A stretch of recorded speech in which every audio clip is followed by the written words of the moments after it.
Top quality और consistent performance के लिए सिर्फ सिल्वर पंप नाम याद रखना।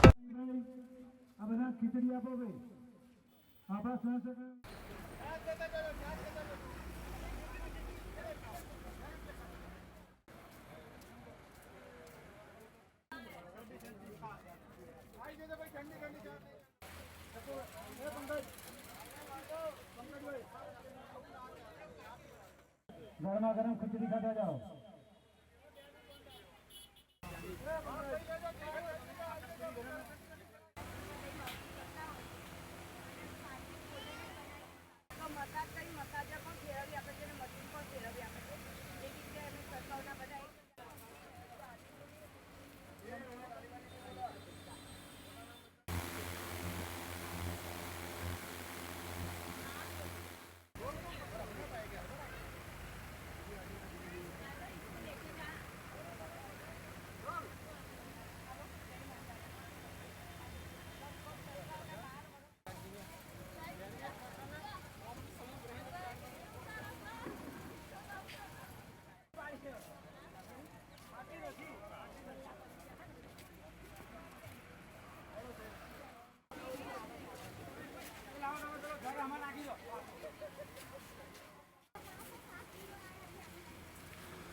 ભાદરવી પૂનમના મેળાનો આજથી મહાપ્રારંભ થયો છે, જ્યારે માતાજીના દર્શનાર્થે લાખોની સંખ્યામાં માઈ ભક્તો છે તે સાબરકાંઠા જિલ્લાના માર્ગો પરથી પસાર થઈ રહ્યા છે. જ્યારે સાબરકાંઠા જિલ્લાના માર્ગો પરથી યાત્રાધામ મોટા અંબાજી અને નાના અંબાજી તરફ માતાજીના દર્શનાર્થે પસાર થતા પદયાત્રીઓ માટે ઠેર ઠેર વિસામા કેમ્પનું પણ આયોજન કરવામાં આવ્યું છે. તેમાં જે એક સદભાવના સરસપુર અમદાવાદ ગ્રુપ દ્વારા સંચાલિત આ વિસામાની મુલાકાતે આપણે પહોંચ્યા છે.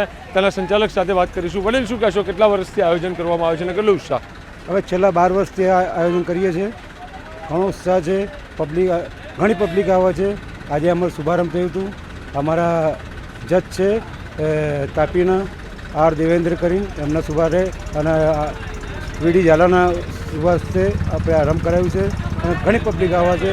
પબ્લિકનો બહુ ઉત્સાહ છે અને અમારા સ્વયંસેવકોની ખૂબ ઉત્સાહ છે અને પબ્લિક ઘણો અમને સાથ સહકાર આપે છે. કહી શકાય કે જે પ્રમાણે 12 વર્ષથી આ વિસામા કેમ્પનું આયોજન કરવામાં આવ્યું છે અને 12મા વર્ષની અંદર મંગલ પ્રવેશ કર્યો છે. અનેક વડીલ જોડાયા છે. વડીલ, શું કહેશો, જ્યારે વિસામાની શરૂઆત કરી તે સમયે કેવો હતો અને અત્યારે કેટલો તફાવત? શૂન્યમાંથી સર્જના કરેલું વસ્તુ હતી અને એક સહકારથી સદભાવના સેવા ટ્રસ્ટથી આ એક આયુષ છે. જેમાંથી આમાં બ્રહ્માજી જે મેન સાહેબ છે એના અંતર્ગત એક મોટો વડલો બનાવ્યો છે અને દિવસે છાશ અને ખીચડીથી ચાલુ કર્યું હતું, પણ ત્યારબાદ અત્યારે મંચુરિયન, દાબેલી, જેમ લોટ પતે એમ હવે 3-3 કલાકે વસ્તુ બદલી અને મંચુરિયન બી આપીએ છીએ અને છાશ આપીએ, ખીચડી આપીએ છીએ અને ત્યારબાદ બીજું ઘણી બધી આઈટમો બી અમે આપીએ છીએ, ફ્રૂટ બી આપીએ છીએ. કહી શકાય કે જે પ્રમાણે આ સહકારથી સદભાવના સુધીનું જે ટ્રસ્ટ છે, જે ગ્રુપ દ્વારા આ મેળાનું જે કેમ્પનું આયોજન કરવામાં આવતું હોય છે, ત્યારે પરિવાર સાથે આ સભ્યો છે તે માતાજીના જે પદયાત્રીઓ છે તે લોકોના વિસામાની અંદર સેવાની અંદર જોડાતા હોય છે. ત્યારે મહિલા આપણી સાથે જોડાયા છે, તેમની સાથે વાત કરીશું. બેન, શું કહેશો, માતાજીના પદયાત્રીઓની સેવા કરવાનો લાવો છે, કેટલો આનંદ? બહુ જ આનંદ છે. અને અમારા જેઠ અને બ્રહ્મા ગુપ્તાજી સતત 12 વર્ષથી એને સદભાવના કેમ્પમાં બહુ સેવા આપે છે. એ એને શારદાબેન હોસ્પિટલમાં પણ એના બિસ્કિટનું વિતરણ કરે છે ને નોટબુક વિતરણ કરે છે સ્કૂલોમાં. ભાદરવા પૂનમમાં અને પગપાળામાં 12 વર્ષથી વક્તાપુરમાં છાસ કેમ્પનું આયોજન કરે છે. હું પોતે સેવા આપું છું. સતત 12 વર્ષથી સેવા આપું છું. કહી શકાય કે જે પ્રમાણે મહિલાઓ છે તે પણ 12 વર્ષથી અહીંયા સેવા છે તે આપે છે. બેન, શું કહેશો, જે માટે પદયાત્રીઓ માતાજીના ચાચર ચોકમાં જતા હોય છે, મારા દર્શનાર્થે જતા પદયાત્રીઓનો સેવાનો લાવો આપને મળ્યો છે, શું કહેશો? બહુ સરસ કામ કરી રહ્યા છે. બહુ દિવસથી કરે છે. બધી જગ્યાએ આપે છે. નાના બાળકોને પુસ્તકો આપે છે. કેટલા વર્ષથી સેવામાં તમે જોડાવો છો? હું તો ઘણી વખત આવું છું. એટલે જ્યારે હા, આનંદ કેટલો છે? બહુ સરસ કામ.